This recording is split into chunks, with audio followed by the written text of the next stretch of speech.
Welcome to the Plaid Sheep Oracle. This is part of an ongoing series of conversations between major arcana cards. And the two that joined up together, and it was a little unexpected, was Strength and the Tower. And I can certainly see now how they fit together. One interesting item that I just sort of focused on is that strength is half, right? Strength is 8, the tower is 16. And sometimes, though, right, in some decks, strength is 11 and justice is 8. But here in this deck, the Shadow Fates Tarot, strength is 8.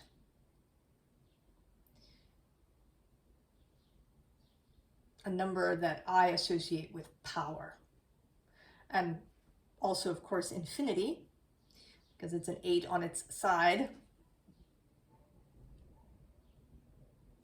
But this is it's a little bit of a different strength than usual.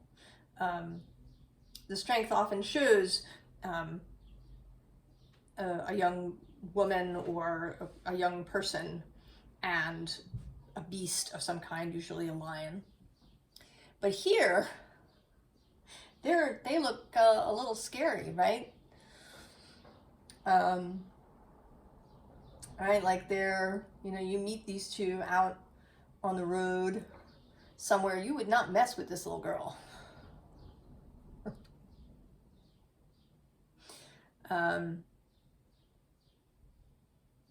There is this, and this kind of comes up in this deck in other places, often in the child figures, this sense of hidden power. So the first row here is about power and strength and where it comes from. Where it can be found. So firstly, the luminous warrior. And this is internal strength. That which is part of us. That comes from all of ourselves. That comes from who we are. That comes from our ability to express ourselves. There's an element here of the sun, of shining, of self-expression. That there's a strength to that. Right below it is the sweat lodge, which also calls to mind an internal strength that we might get from practice, from meditation, from contemplation, from a sweat lodge experience. Knowing our own internal strength, having our strength tested. Now the bottom of the deck has 3 cards. Firstly, there's the mystical shaman. And this is coming through as the wider self. Right? This wider self that brought the human self into being. So that is also an internal strength, your soul. And then there's the earth. So the earth itself, and this, right, like literally the earth, the planet Earth that we're all standing on, where you were born.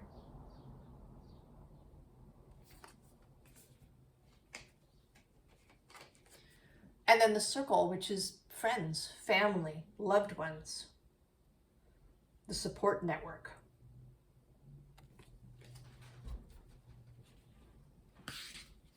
And also your fellowship, in addition to your soul. All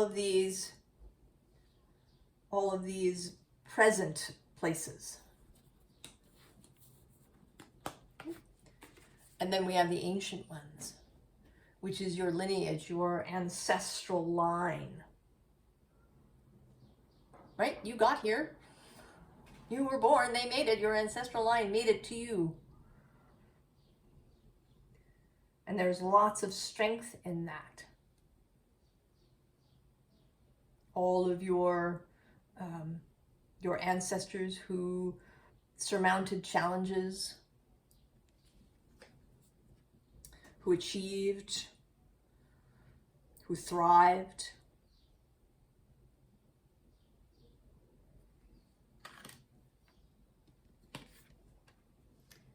And then the middle world.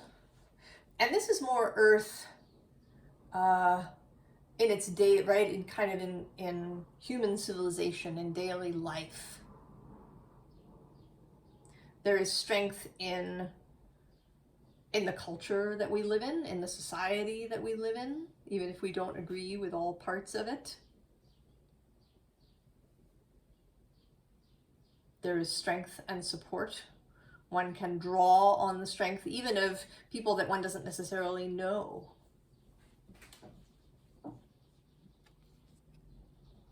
Maybe, right, with this bubble, there is people that you know online.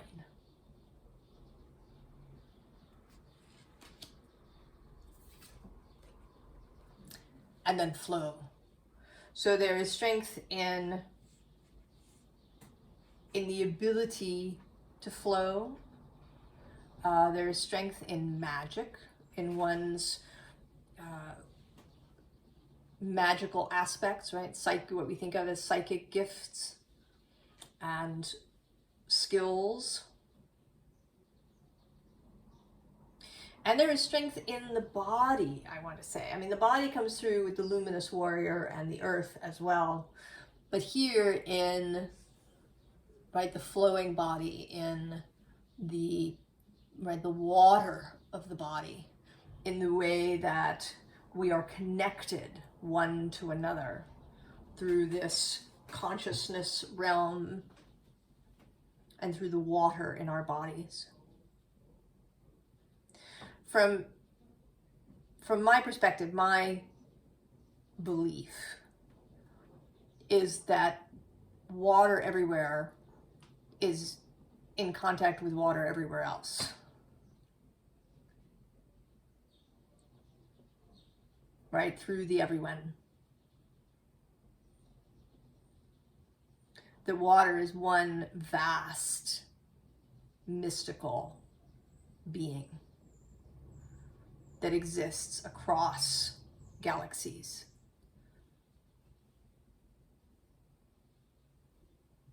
So we are connected through this way, and that is a source of strength.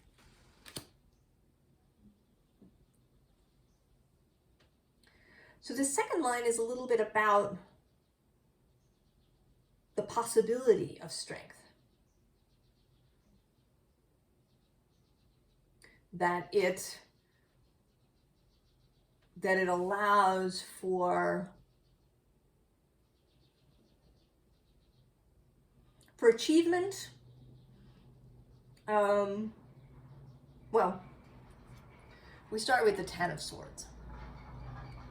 And in this deck, this always appears to be a gate, right? It's closed. There is no way through. And then at the bottom of the deck is the Five of Swords, which is this kind of state of perhaps mental confusion. And here there isn't even anybody else. In this card in particular, it's an internal conflict or confusion. And that may lead to this feeling of being imprisoned, of being behind a gate that one can't get through.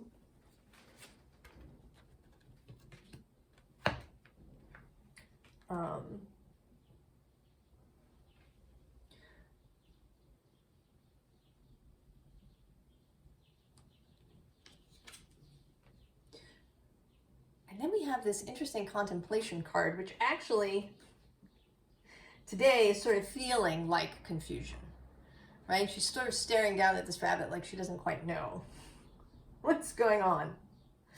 Could also be, this is the Hermit card in this deck, there is a sense, right, it could be isolation. Then we have the Five of Cups, disappointment, loss, grief, confusion.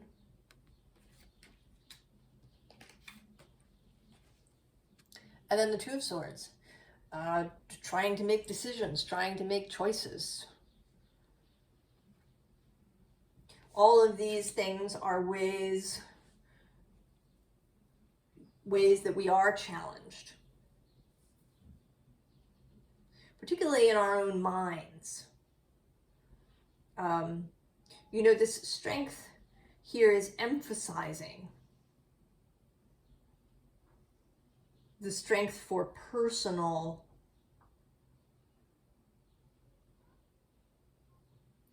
solutions, personal overcoming,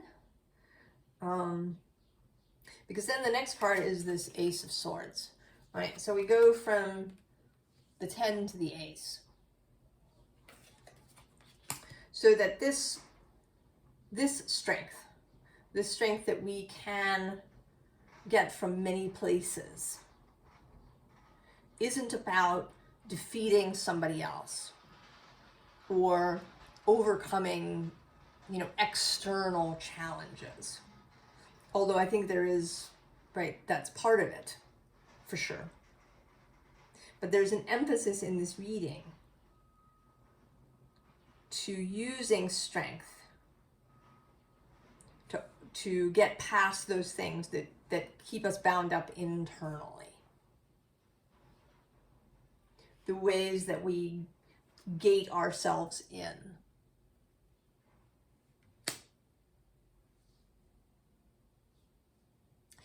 And that's interesting because then that leads us to the Tower. And the Tower, for sure, has often appeared for me as a prison, right? As a thing that we've built that maybe initially served as protection or some other purpose, but that now is a problem. So I see here, right, there's this Knight of Pentacles, and he's contemplating the Tower in the distance. And he's wondering what he should do. And so he asks the Queen of Swords, what should I do?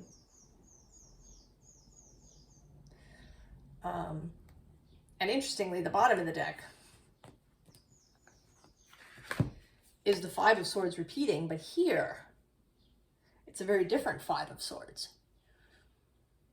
This is the creation of thought, the creation of ideas, creating and honing, tempering your own thoughts. Right? So the advice is, well, you to tear down the tower. And look, here's the Ace of Wands. You can use this. Just burn it down. Just burn it down. It served its purpose.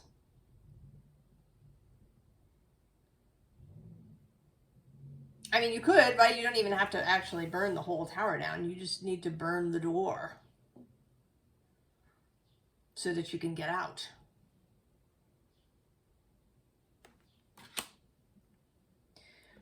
And you can do that because you've got the skills. And right, we have the King of Pentacles here. I didn't show him. I was waiting to get here. The King of Pentacles was also sitting behind this Ten of Swords.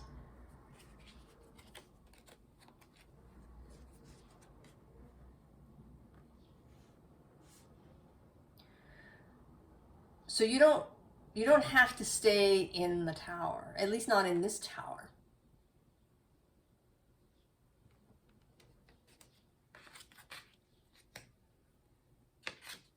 You can go out into the sunlight. There is revelation. And this is a little connection to strength, because they're both cards associated with Leo and the sun. And here, this card includes Apollo, who is a god of revelation. The Oracle at Delphi was at the temple of Apollo. He is a god of prophecy, of revelation. So the ability to see in all ways. And that leads to the Pentacle.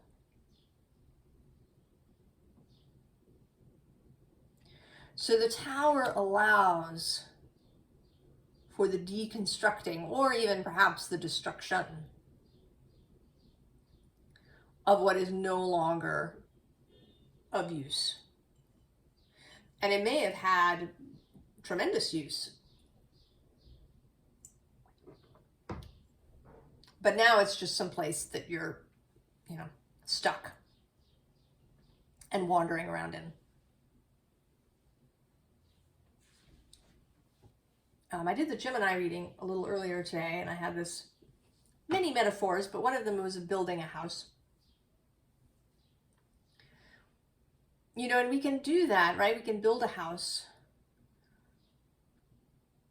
but it may not serve us for the whole of our life, because things change.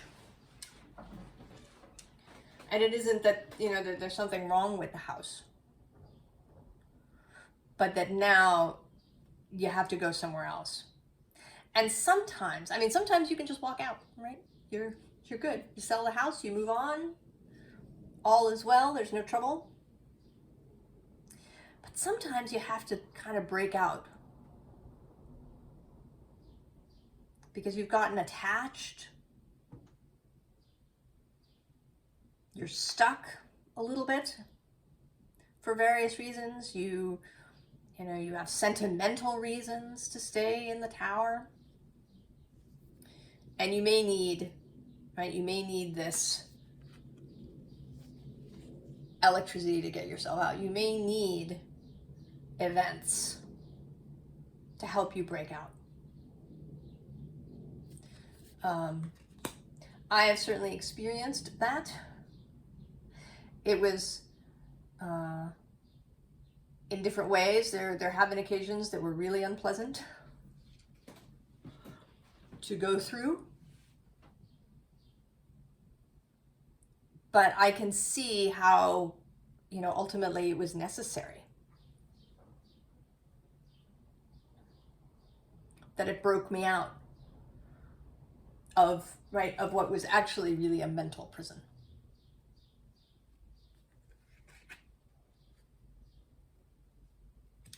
So then we have the High Priestess, of course, the ability to see.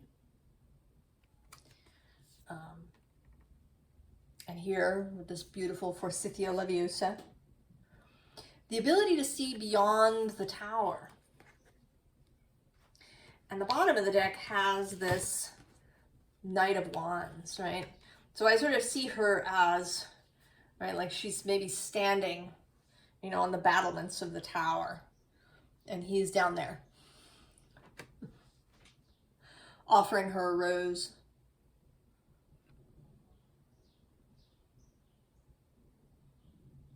Right? There may be, towers come in different forms and flavors. There can be towers that start with something unpleasant. Right? We know people maybe who've gotten ill or who've had an accident, who lose their job. Something, of that sort happens, their house burns down. Even. But there's other ways, right? We can meet someone and fall in love, and it totally, busts everything open. We can get pregnant. We can get a job or get a promotion that we never expected, and suddenly be, maybe thrown into the deep end of the pool. So towers can be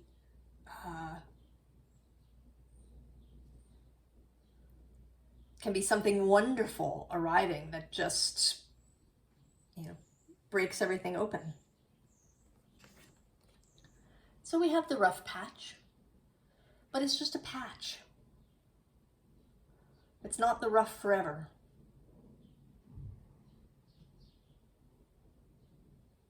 It's just, right, we just have to cross it. Just the rough patch.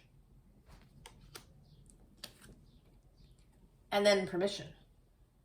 You may need to grant yourself permission to leave the tower. Maybe even to burn it down in some way. Or to submit, because I've also seen people really resist the tower. I've done that, actually.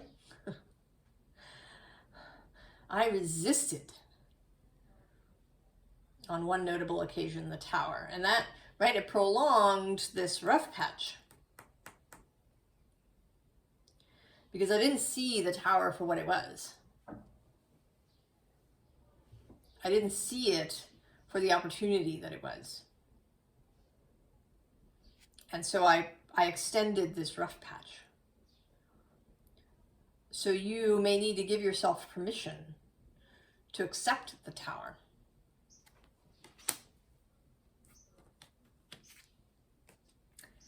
And also with Destined for Greatness, you may need to give yourself permission to grow, to expand.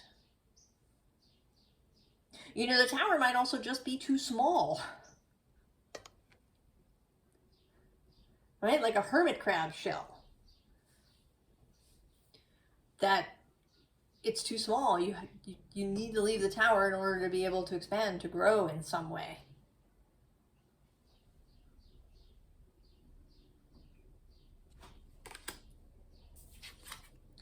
And then the Six of Pentacles.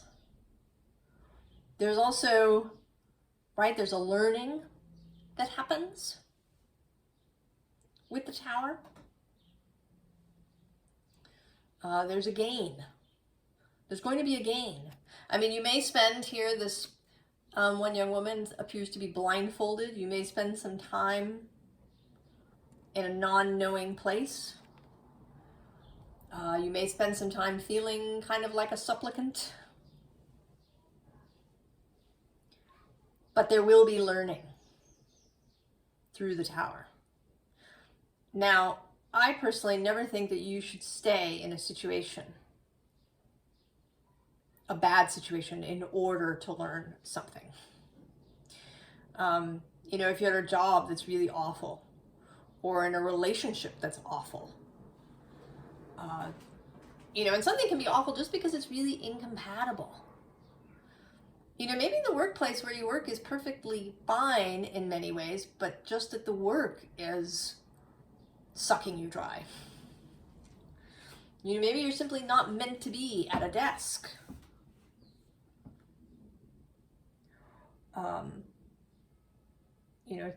Right? It's just not the right place. And maybe it's just not the right relationship. A relationship, I mean, sometimes, of course, it's abusive and awful. But sometimes it's just dull.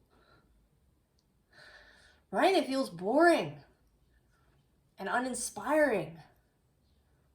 And, you don't feel connected at all to this other person.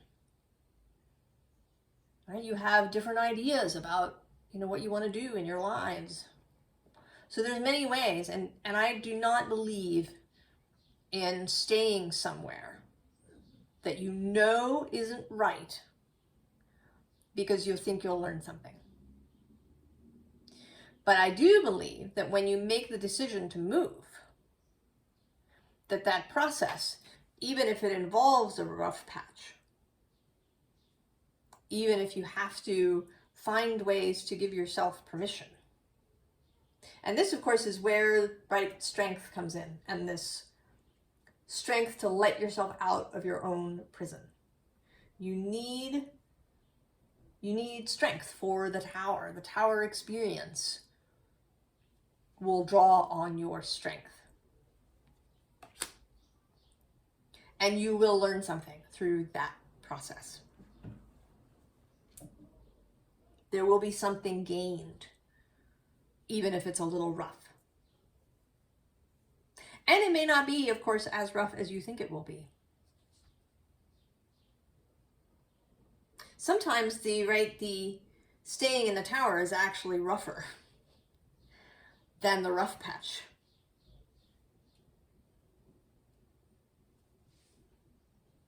You know, more like Chinese water torture than braving the river. So the two decks together, we've kind of talked a little bit about it. We have this stranded. And then we have this house that the flowers are just busting out of.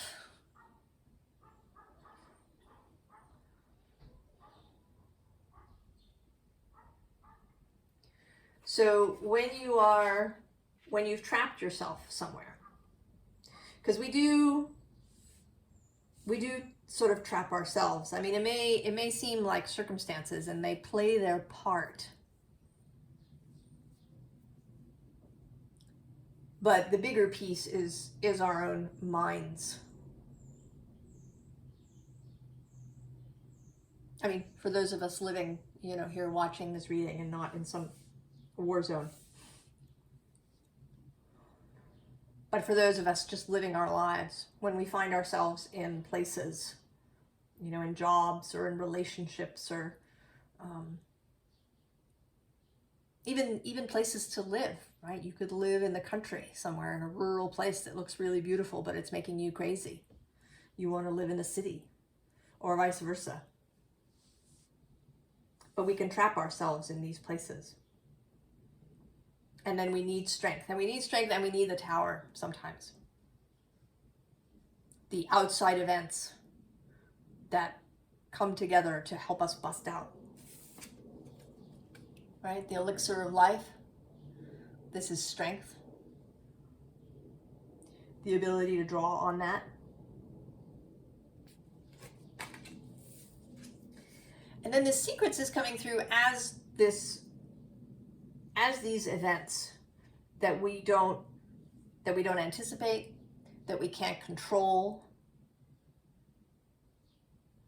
that constitute the tower, right? That come through the protective nest.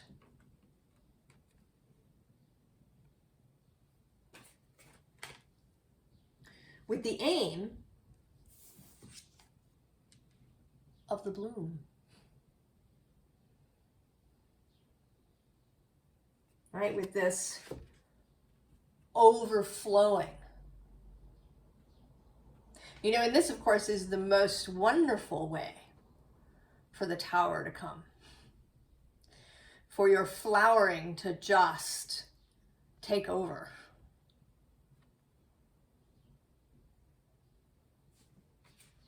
And I think that if you do draw on strength that you have, and also strength that comes from other places, from friends, from family, from the earth, from your ancestors,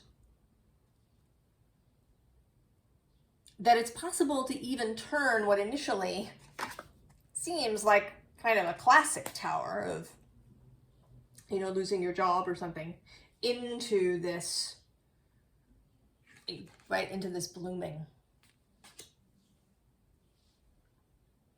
So, a little bit of advice if you're in this situation.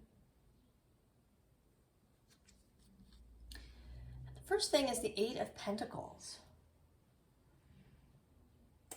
So, kind of like doing the things.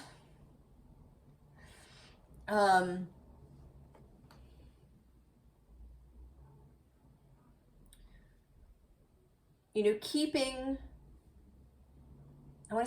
body and soul together. Feeding yourself well. Nourishing yourself. Doing those daily things that, you know, kind of keep your life together. You know, maybe it's making your bed every morning. You know, not leaving dishes in the sink overnight. You know, any making or crafting practices that you have, meditation,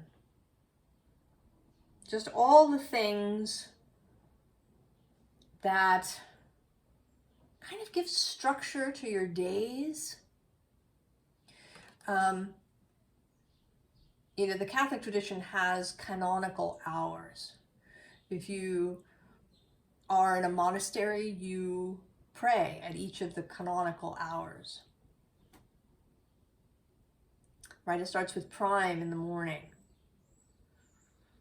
And then Compline is when you go to bed, right? Vespers and then Compline, and then Matins and Lauds are in the middle of the night. That all of, right, that this creates this structure to the day.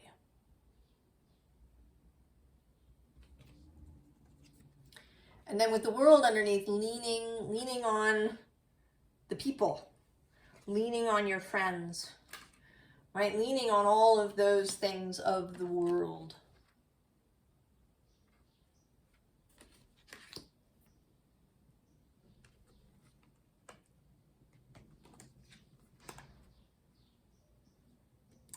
The bottom has the Seven of Cups. And that's about making their choice. Choosing. Actively choosing something. You know, one of the things about the kind of the tower that strikes without warning, the kind of, well, you know, people fear when we talk about the tower, is often shows up because we haven't made a choice, because we're vacillating or sitting on the fence. Ten of Swords. Leave the corpse where it is. Don't have a funeral. Don't have a wake. Don't do an autopsy. Just leave the corpse. All right, get on your horse, Nine of Pentacles. One step after another. Do one thing after another.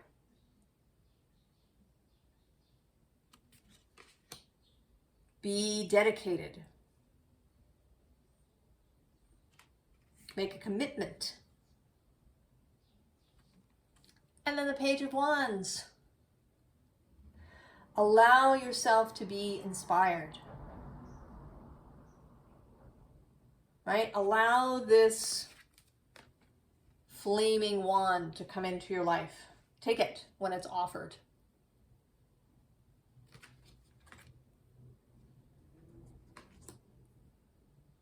Take it when it's offered.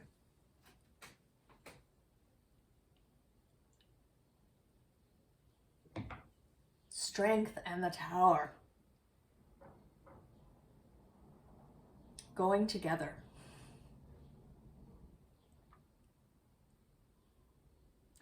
And I don't know, perhaps we're all in for one. In one way or another. If you're here watching this, maybe there is an imminent tower of some kind. And this is serving as a reminder that you absolutely have the strength and the support, the ability to choose, the ability to bloom in the aftermath, right, in the wake of the tower.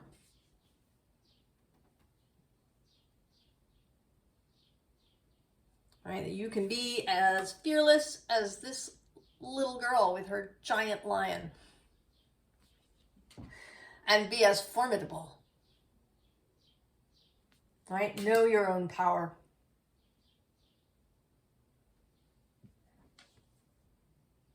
I wish you all the very, very best, and I will see you next time. So long.